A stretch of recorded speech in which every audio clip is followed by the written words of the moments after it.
Hi everyone, my name is Madeline and I am a professional singer and actress from the United States, and you are watching the Vids World channel.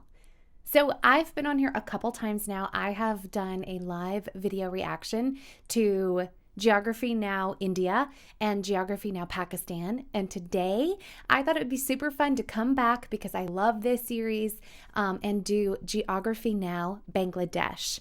Bangladesh is a country I know absolutely nothing about. So this will be super interesting. And yeah, we'll go ahead and get started. But before we do, make sure you subscribe to our channel to see videos that we post in the future and follow us on social media. Oh, sorry. I'm just headbanging. To Bangladesh! It's time to learn geography. Now! Hey peeps, I'm your host Paul Barbato. Insert intro thing because I didn't write anything. Let's dissect the flag. Now, you've probably seen this flag before and thought, who dipped the flag of Japan in a tub of algae? Well, it's not some green mutated version of Japan's flag, it's Bangladesh's. Essentially, the flag has a green field and red circle that is not in the center, but a little bit offset closer to the hoist side, and the reason for this is so that it looks centered when the flag is waving in the air. Green represents the lush, fertile green interior of the land of Bangladesh, and the red represents the sun. Simple! Moving on. Now, this is going to be really fun because Bangladesh has some of the most confusing territories on the planet. First of all, the country is located in Asia, east of India, and almost completely surrounded by India, including that narrow little Siliguri corridor, or the chicken's neck of India, the small but reasonably sized border with Myanmar in the southeast, and the Bay of Bengal located to the south. The capital and largest city is Dhaka, located in the lower central region right above the Padma River and the Ganges Delta. Now, here at Geography Now, one thing we love are enclaves and exclaves because they are delightfully confusing, and it is with great honor that I present to you the country with the second most enclaves in the entire world, Bangladesh, right after India. When you hit the north of Bangladesh in the Rangpur region, all hell breaks loose and suddenly you see this huge mess of territories that are sprinkled around the entire border, owned and marked by each side. It gets especially messy when you go to the north of the Tista River by the Bengali town of Petgram and see a smorgasbord of over 60 enclaves and exclaves scattered in a weird random order that makes no sense. Wow. Many of these enclaves are first order and second order enclaves, that's enclaves inside of enclaves, and the world's only third order enclave, Dahala Kagrabari 51, a small crop field barely the size of 2 acres. This land is a piece of India within Bangladesh within India within Bangladesh. Talk about inception, or landception. The Halakagrabari 51 is actually owned by a Bengali farmer who lives on the Bengali side, even though the land kind of belongs to India. Most of these enclaves are farmlands that were owned by families mixed in with the area long before the borders were drawn up by the British, which is why some areas don't relent their property to the other country. The Indian and Bangladeshi governments have announced their intentions to resolve the issue by swapping 162 enclaves by giving residents a choice of nationality. However, the process isn't really moving and is kind of stuck in a red tape limbo. As we'll soon find out, Bangladesh's land is shaped heavily by the landscape and immense river systems that flow through the entire country, like vital bloodstreams fostering life to the entire region. And by soon, I mean like right now.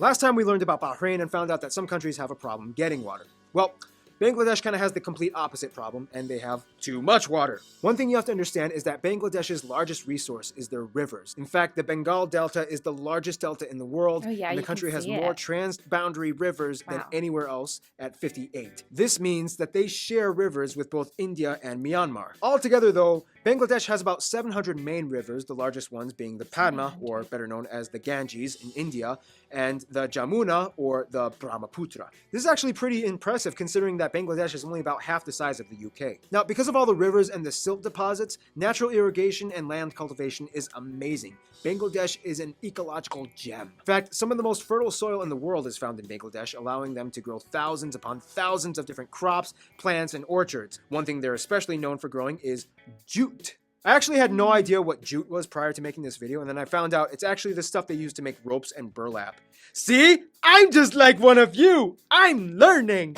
Bangladesh is generally split up into two different separate regions: the low-lying flat delta, where most of the land is only at 10 meters or less above sea level, and the small hilly plains mostly in the north, northeast, and southeast by Chittagong. Speaking of Chittagong, Bangladesh has the world's longest uninterrupted beach in the world, Cox's Bazar. This place goes on and on for 75-ish miles. However, Bengalis would kind of That's prefer if you exciting. didn't check out the north part by Bakhtiari, because it kind of looks a little trashy. It's a huge ship graveyard where companies all over the world like to dispose of their old ships, where the people of the region can break apart and salvage the pieces for profit. Now, Bangladesh is of course blessed with fertility, often I grew up on a beach, so that makes me really sad that it's a beach graveyard. Clean it up, people. villages are buried underneath mango and coconut and jackfruit trees, and beautiful forests with an abundance of flora and fauna, such as the Sundarbans, the world's largest mangrove forest, which is kind of like the last place where you can find the Bengali tiger. However, there is a problem. Bangladesh is kind of subject to terrible, terrible tropical storms almost every year, and sometimes even tornadoes. On top of that, during annual monsoon season, the rivers get so swollen that 2/3 of Bangladesh's 64 districts typically experience flooding that causes extensive property damage, loss of communications, loss of drinking water, loss of crops, and leads to the spread of disease, which eventually leads to death. It's kind of crazy though, because for such an environmentally rich area, the country has to deal with almost equally damaging environmental challenges. Now, add on top of that the fact that Bangladesh is incredibly dense in population. Let's talk about that. Bangladesh's people have a very unique story in that they kind of had to, how can I put this? They had to fight 2 rounds for 2 separate independences, one of them from the British and the other from Pakistan. In the shortest, simplest way that I can put this without boring you and with cute little motion graphic animations so that you'll pay attention and you might actually learn something, Bangladesh was for a long time part of the British Empire. However, after the British left, they separated the region into 2 states and 3 regions, the predominantly Hindu state being India and the predominantly Muslim state being West Pakistan and East Pakistan, which is now known as modern-day Bangladesh. West Pakistan administered East Pakistan, and the capital of the time was Karachi and was also located in West Pakistan. Despite the fact that both sides were Muslim, they had very little in common both culturally and linguistically. East Pakistan eventually became furious because they felt as though they were being taken over by Pakistan, and especially angry when Pakistan tried to establish and institute Urdu as the official language, and almost nobody spoke it, as everybody there spoke Bengali. Wars, fighting, yada yada. They gained their independence in 1971 and joined the UN. Done. Once again, let me remind you guys, this is geography now, not history now. Now, as mentioned before, Bangladesh is very dense in their population, with a population of about 160 million people. In fact, if you exclude the city-states like Singapore and Hong Kong, although Hong Kong is technically under Chinese sovereignty, Bangladesh is the most densely populated country in the world and the 8th most populous. The country is predominantly Muslim, and about 86% of the adherents being Sunni or Sufi Muslim, and about 12% are Hindu, and the remaining 2% are mostly Christian and Buddhists. Now, surprisingly, they all get along with each other pretty well, but let's find out who else Bangladesh gets along with.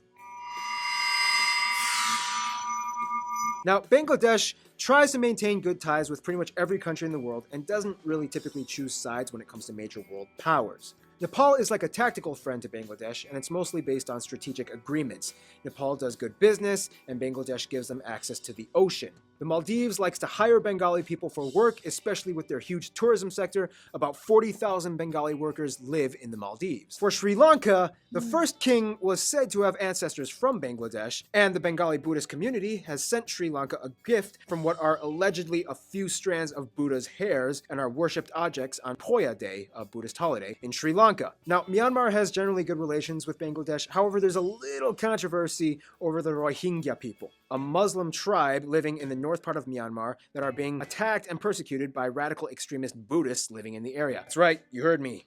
Radical extremist Buddhists. They do exist. Because of this, the Rohingya people have been flocking to Bangladesh as refugees, which has been causing them more and more drama as an already overpopulated and relatively poor country. The US was and still is the largest aid provider for Bangladesh and is one of the top trade partners in textiles. One thing that Bangladesh is like really good at making. I mean, have you seen the tags on the back of your shirts? It might just be from Bangladesh. However, Bangladesh is doing so well at developing their infrastructure that they've decreased their aid dependency from 85% in 1988 to about 2% in 2010. This is Wow. good for both countries. For the UK, yes, Bangladesh. I live in the United States, and I did not know that we support Bangladesh in that way. And But I also don't think I personally have seen a lot of clothes that say made in Bangladesh, but maybe I have them and I just haven't checked my tags. So, but I realized he said they are a relatively poor country, and I was thinking that maybe they were because um, all of the pictures they've shown so far were huts that were destroyed in floodings and things like that. And yeah, Was part of the former British Empire, and even though they fought for independence and didn't like the British rule, British culture still permeated the Bengali culture over the years, and it is very evident even today. I mean, their favorite sport is cricket, they drive on the left side of the road, and English is the second most commonly spoken language. To this day, despite the historical tension, the two countries get along just fine and have strong diplomatic ties. In terms of their best friends, though, they more or less might consider Bhutan and India. Bhutan, they only have 2 embassies in their entire country, one for India and one for Bangladesh. This is kind of huge, as we will soon find out in a future episode how incredibly isolated Bhutan is. I've never even heard of Bhutan at all as a country. I never heard of it. Huh. You know, this is when I begin to question my own education, and I have a master's degree. So that's interesting. And I have never seen that flag before with the little dragon on it. It's pretty cool. Bhutan was the second country to recognize Bangladesh as a state and has decided they want to invest heavily in the country's business. For India, it's funny because a predominantly Hindu country defended a Muslim country from another Muslim country. They were the first to recognize Bangladesh as a state and supported them in the war against Pakistan. However, afterwards, they kind of got into a few squabbles themselves. Apparently, they didn't realize that after drawing the borders, they had to share like a lot with Bangladesh. Things started popping up like the enclave disputes and the Ganges River irrigation drama, and complaints that too many Bengali people were living illegally in India. However, in the end, they get along pretty well and are always there to support each other. In conclusion, Bangladesh is blessed and cursed in so many ways, yet no matter what gets thrown at them, they always stay afloat when the flood comes, and when it dries up, they're ready to get right back up and plant those crops all over again.